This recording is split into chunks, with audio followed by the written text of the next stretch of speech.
जय श्री कुल देवता। मंगलवार के इस पावन दिन हनुमान जी के वज्र पंजर कवच का श्रद्धा से श्रवण करें।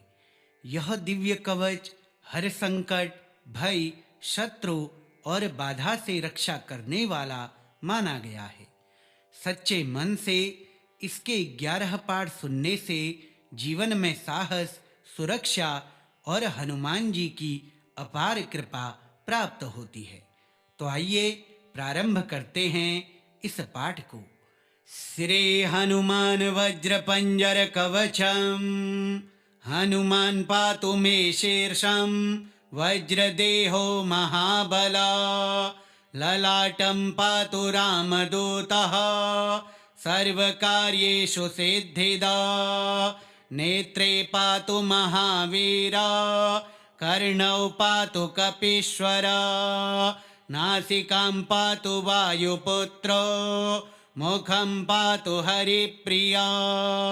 जिह्वां पातु महातेजा, कंठं पातु सुरार्चिता, स्कन्धौ पातु बलश्रेष्ठो,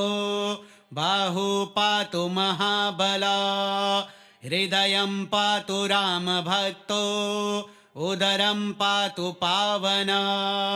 नाभिं पातु कपिराजः, कटिं पातु दयाकरा, ऊरो पातु महाशूरो, जानुनी पातु मारुतिः, जङ्घे पातु अञ्जनीसूनुः, पादौ पातु हरिः सदा, सर्वाङ्गं पातु मे नित्यं, वज्रपंजर संयुता, रक्ष रक्ष कपिश्रेष्ठ, संकटेभ्यो विशेषतः, पूर्वे पातु महातेजा, दक्षिणे पवनात्मजा, पश्चिमे पातु रामदूतः, उत्तरं पातु केसरी, ऊर्ध्वं पातु कपिश्रेष्ठो, अधस्तात् पातु मारुतिः, सर्वतो मां सदा पातु हनुमान् संकटापः, गृहे मार्गे च वनान्ते, शत्रुमध्ये भयावहे, अग्निजलभये घोरे, रक्ष मां कपिनायक, वज्रपञ्जरनामेदं कवचं पावनं शुभं, धारयामि सदा देहे, रक्षां मे पवनात्मजः, हनुमान् पातु मे शीर्षं, वज्रदेहो महाबला, ललाटं पातु रामदूतः, सर्वकार्येषु सिद्धिदा, नेत्रे पातु महावीरा, कर्णौ पातु कपीश्वरा, नासिकां पातु वायुपुत्रो, मुखं पातु हरिप्रिया,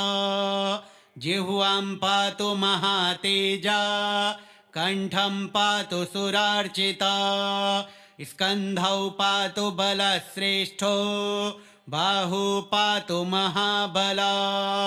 हृदयं पातु रामभक्तो, उदरं पातु पावना, नाभिं पातु कपिराजः, कटिं पातु दयाकरा, ऊरो पातु महाशूरो, जानुनी पातु मारुतिः, जङ्घे पातु अञ्जनीसूनुः, पादौ पातु हरिः सदा, सर्वाङ्गं पातु मे नित्यं, वज्रपञ्जर संयुता, रक्ष रक्ष कपिश्रेष्ठ, संकटेभ्यो विशेषतः, पूर्वे पातु महातेजा, दक्षिणे पवनात्मजा, पश्चिमे पातु रामदूतः, उत्तरं पातु केसरी, ऊर्ध्वं पातु कपिश्रेष्ठो, अधस्तात् पातु मारुतिः, सर्वतो मां सदा पातु हनुमान् संकटापः, गृहे मार्गे च वनान्ते, शत्रुमध्ये भयावहे, अग्निजलभये घोरे, रक्ष मां कपिनायक वज्रपञ्जरनामेदं कवचं पावनं शुभं धारयामि सदा देहे रक्षां मे पवनात्मजः हनुमान् पातु मे शीर्षं वज्रदेहो महाबला ललाटं पातु रामदूतः सर्वकार्येषु सिद्धिदा नेत्रे पातु महावीरा कर्णौ पातु कपीश्वरा नासिकां पातु वायुपुत्रो मुखं पातु हरिप्रिया जिह्वां पातु महातेजा कण्ठं पातु सुरार्चिता स्कन्धौ पातु बलश्रेष्ठो बाहू पातु महाबला हृदयं पातु रामभक्तो उदरं पातु पावना नाभिं पातु कपिराजः कटिं पातु दयाकरा ऊरो पातु महाशूरो जानुनी पातु मारुतिः जङ्घे पातु अञ्जनीसूनुः पादौ पातु हरिः सदा सर्वाङ्गं पातु मे नित्यं वज्रपञ्जरसंयुता रक्ष रक्ष कपिश्रेष्ठ सङ्कटेभ्यो विशेषतः पूर्वे पातु महातेजा दक्षिणे पवनात्मजा पश्चिमे पातु रामदूतः उत्तरं पातु केसरी ऊर्ध्वं पातु कपिश्रेष्ठो अधस्तात् पातु मारुतिः सर्वतो मां सदा पातु हनुमान् सङ्कटापः गृहे मार्गे च वनान्ते शत्रुमध्ये भयावहे अग्निजलभये घोरे रक्ष मां कपिनायक वज्रपञ्जरनामेदं कवचं पावनं शुभं धारयामि सदा देहे रक्षां मे पवनात्मजः हनुमान् पातु मे शीर्षं वज्रदेहो महाबला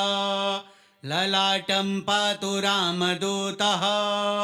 सर्वकार्येषु सिद्धिदा नेत्रे पातु महावीरा कर्णौ पातु कपीश्वरा नासिकां पातु वायुपुत्रो मुखं पातु हरिप्रिया जिह्वां पातु महातेजा कण्ठं पातु सुरार्चिता स्कन्धौ पातु बलश्रेष्ठो बाहू पातु महाबला हृदयं पातु रामभक्तो उदरं पातु पावना नाभिं पातु कपिराजः कटिं पातु दयाकरा ऊरो पातु महाशूरो जानुनी पातु मारुतिः जङ्घे पातु अञ्जनीसूनुः पादौ पातु हरिः सदा सर्वाङ्गं पातु मे नित्यं वज्रपञ्जरसंयुता रक्ष रक्ष कपिश्रेष्ठ सङ्कटेभ्यो विशेषतः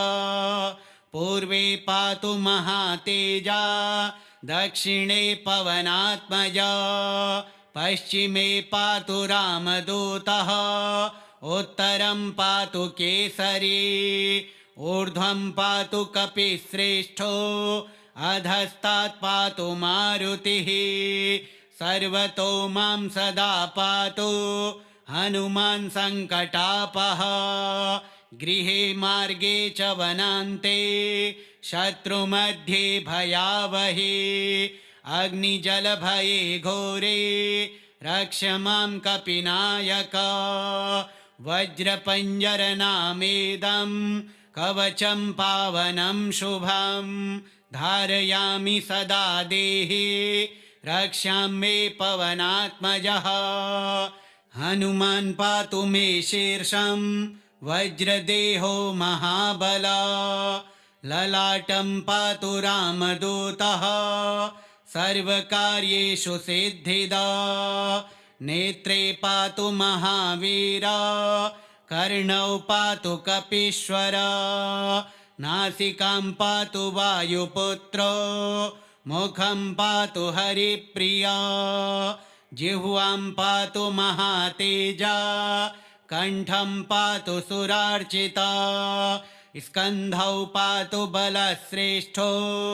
बाहू पातु महाबला हृदयं पातु रामभक्तो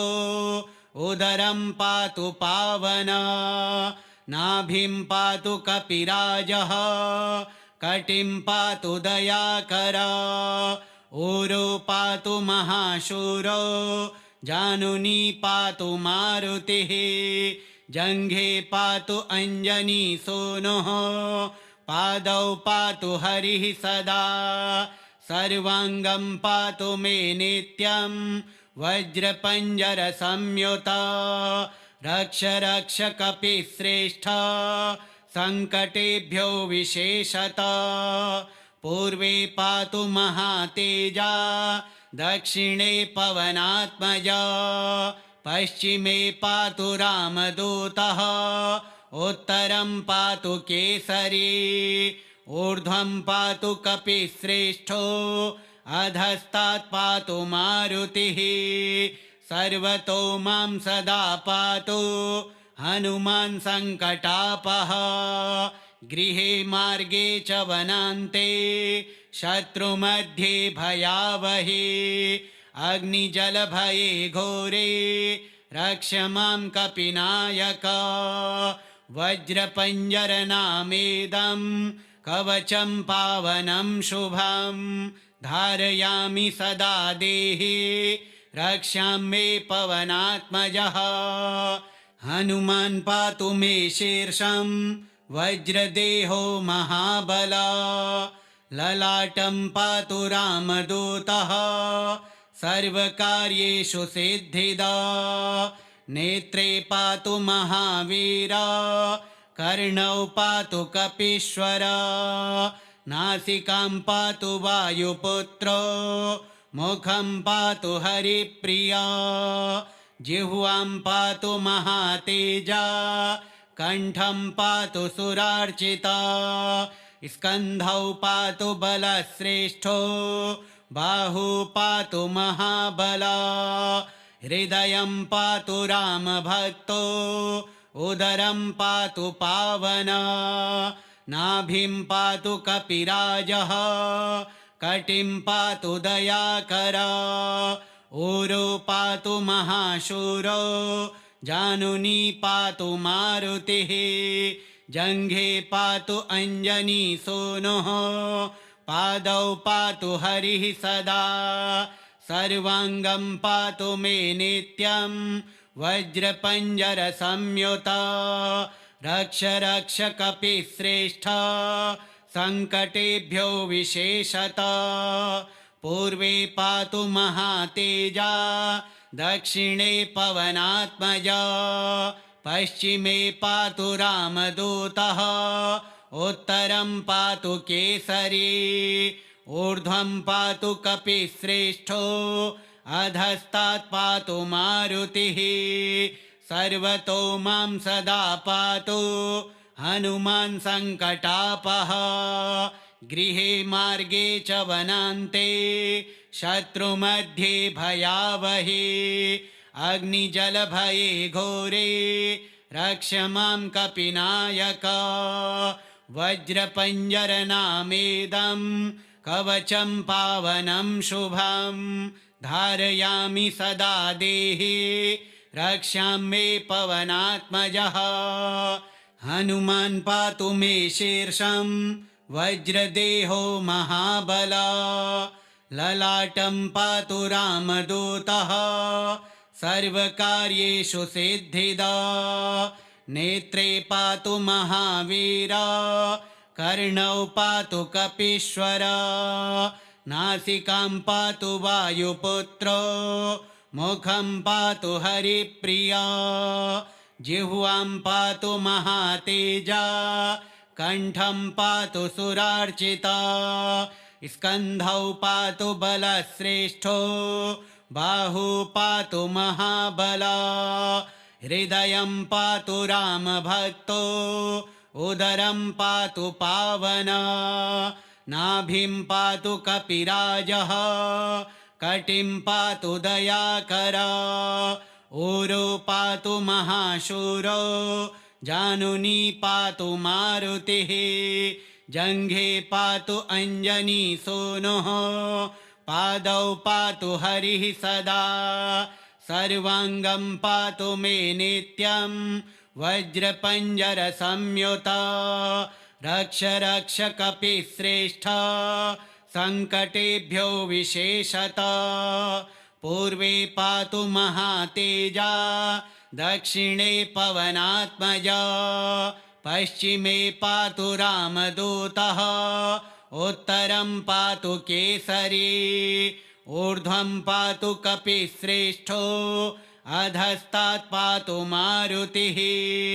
सर्वतो मां सदा पातु हनुमान् सङ्कटापः गृहे मार्गे च वनान्ते शत्रुमध्ये भयावहे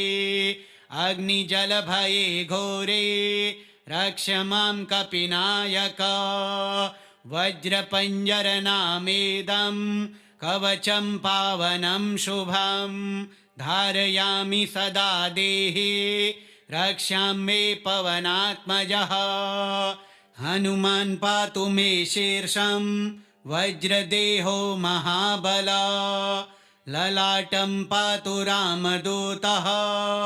सर्वकार्येषु सिद्धिदा नेत्रे पातु महावीरा कर्णौ पातु कपीश्वरा नासिकां पातु वायुपुत्रो मुखं पातु हरिप्रिया जिह्वां पातु महातेजा कण्ठं पातु सुरार्चिता स्कन्धौ पातु बलश्रेष्ठो बाहु पातु महाबला हृदयं पातु रामभक्तो उदरं पातु पावना नाभिं पातु कपिराजः कटिं पातु दयाकरा ऊरो पातु महाशूरो जानुनी पातु मारुतिः जङ्घे पातु अञ्जनीसूनुः पादौ पातु हरिः सदा सर्वाङ्गं पातु मे नित्यं वज्रपञ्जरसंयुता रक्ष रक्ष कपिश्रेष्ठ सङ्कटेभ्यो विशेषतः पूर्वे पातु महातेजा दक्षिणे पवनात्मजा पश्चिमे पातु रामदूतः उत्तरं पातु केसरी ऊर्ध्वं पातु कपिश्रेष्ठो अधस्तात् पातु मारुतिः सर्वतो मां सदा पातु हनुमान् सङ्कटापः गृहे मार्गे च वनान्ते शत्रुमध्ये भयावहे अग्निजलभये घोरे रक्ष मां कपिनायक वज्रपञ्जरनामेदं कवचं पावनं शुभं धारयामि सदा देहे रक्षां मे पवनात्मजः हनुमान् पातु मे शीर्षं वज्रदेहो महाबला ललाटं पातु रामदूतः सर्वकार्येषु सिद्धिदा नेत्रे पातु महावीरा कर्णौ पातु कपीश्वरा नासिकां पातु वायुपुत्रो मुखं पातु हरिप्रिया जिह्वां पातु महातेजा कण्ठं पातु सुरार्चिता स्कन्धौ पातु बलश्रेष्ठो बाहु पातु महाबला हृदयं पातु रामभक्तो उदरं पातु पावना नाभिं पातु कपिराजः कटिं पातु दयाकरा ऊरो पातु महाशूरो जानुनी पातु मारुतिः जङ्घे पातु अञ्जनी सूनुः पादौ पातु हरिः सदा सर्वाङ्गं पातु मे नित्यं वज्रपञ्जरसंयुता रक्ष रक्ष कपिश्रेष्ठ सङ्कटेभ्यो विशेषतः पूर्वे पातु महातेजा दक्षिणे पवनात्मजा पश्चिमे पातु रामदूतः उत्तरं पातु केसरी ऊर्ध्वं पातु कपिश्रेष्ठो अधस्तात् पातु मारुतिः सर्वतो मां सदा पातु हनुमान् सङ्कटापः गृहे मार्गे च वनान्ते शत्रुमध्ये भयावहे अग्निजलभये घोरे रक्ष मां कपिनायक वज्रपञ्जरनामेदं कवचं पावनं शुभं धारयामि सदा देहे रक्षां मे पवनात्मजः हनुमान् पातु मे शीर्षं वज्रदेहो महाबला ललाटं पातु रामदूतः सर्वकार्येषु सिद्धिदा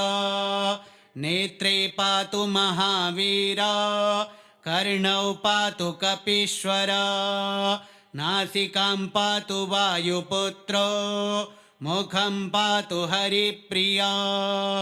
जिह्वां पातु महातेजा कण्ठं पातु सुरार्चिता स्कन्धौ पातु बलश्रेष्ठो बाहू पातु महाबला हृदयं पातु रामभक्तो उदरं पातु पावना नाभिं पातु कपिराजः कटिं पातु दयाकरा ऊरो पातु महाशूरो जानुनी पातु मारुतिः जङ्घे पातु अञ्जनी सूनुः पादौ पातु हरिः सदा सर्वाङ्गं पातु मे नित्यं वज्रपञ्जरसंयुता रक्ष रक्ष कपिश्रेष्ठ सङ्कटेभ्यो विशेषतः पूर्वे पातु महातेजा दक्षिणे पवनात्मजा पश्चिमे पातु रामदूतः उत्तरं पातु केसरी ऊर्ध्वं पातु कपिश्रेष्ठो अधस्तात् पातु मारुतिः सर्वतो मां सदा पातु हनुमान् सङ्कटापः गृहे मार्गे च वनान्ते शत्रुमध्ये भयावहे अग्निजलभये घोरे रक्ष मां कपिनायक वज्रपञ्जरनामेदं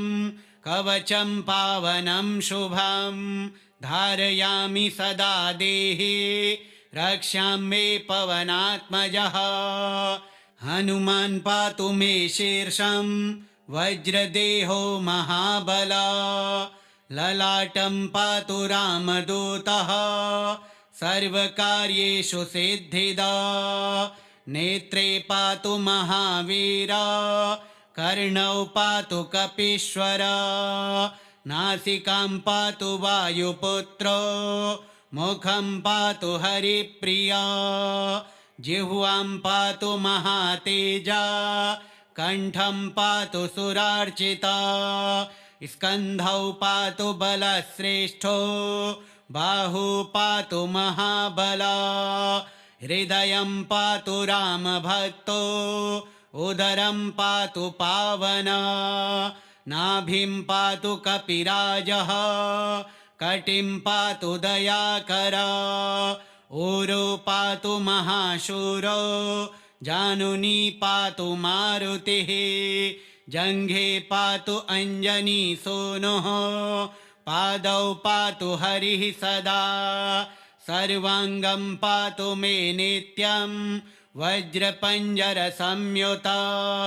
रक्ष रक्ष कपिश्रेष्ठ संकटेभ्यो विशेषतः पूर्वे पातु महातेजा दक्षिणे पवनात्मजा पश्चिमे पातु रामदूतः उत्तरं पातु केसरी ऊर्ध्वं पातु कपिश्रेष्ठो अधस्तात् पातु मारुतिः सर्वतो मां सदा पातु हनुमान् सङ्कटापः गृहे मार्गे च वनान्ते शत्रुमध्ये भयावहे अग्निजलभये घोरे रक्ष मां कपिनायक वज्रपञ्जरनामेदं कवचं पावनं शुभं धारयामि सदा देहे रक्षां मे पवनात्मजः श्रीहनुमान वज्रपञ्जर कवचं श्रीहनुमतार्पणमस्तु।